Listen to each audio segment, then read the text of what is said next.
ആധ്യാത്മികതയിൽ അറിവ് പകരുന്ന സന്ധ്യനേരം. രാമായണ മാസത്തിൽ എനി ടൈം ന്യൂസ് നിങ്ങൾക്ക് മുന്നിലെത്തിക്കുന്നു.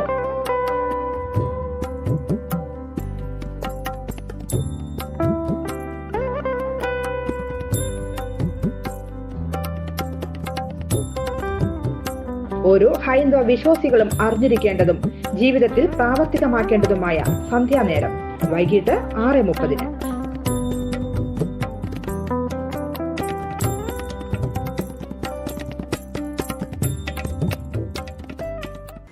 സാദരം നമസ്തേ. നമ്മളെല്ലാവരും കുളി കഴിഞ്ഞാൽ ചന്ദനം, കുങ്കുമം, ഭസ്മം എന്നിവ തൊടാറുണ്ട്. അത് ഏത് ദേവീദേവന്മാരുമായി ബന്ധപ്പെട്ടതാണ്? അതുപോലെ തന്നെ അതിൻ്റെ ആകൃതി എന്താണ്? ഏത് വിരലുകൾ കൊണ്ടാണ് തൊടേണ്ടത്?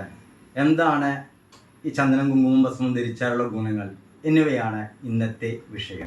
ചന്ദനം തണുത്തതായതിനാൽ ശരീരത്തിന്റെ താപനിലയെ ചന്ദനധാരണത്തോട് സ്ഥിരമായി നിർത്തുവാൻ സാധിക്കും. വൈഷ്ണവ സമ്പ്രദായക്കാർ തിലകമായി തൊടുന്ന ഗോപിക്കുറിയെ ഊർധ്വപുണ്ഡ്രം എന്നാണ് വിളിക്കുന്നത്.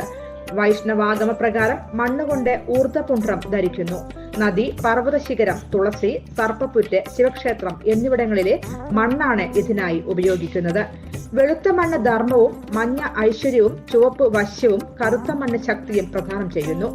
ശൂലാകൃതിയിൽ മുകളിലേക്ക് ധരിക്കുന്ന ഗോപിക്കുറിയിൽ മധ്യഭാഗം ശൂന്യമായിരിക്കുന്നത് മഹാലക്ഷ്മി വിഷ്ണുവിനോട് കൂടി രമിക്കുന്നു എന്ന വിശ്വാസത്തിലാണ്.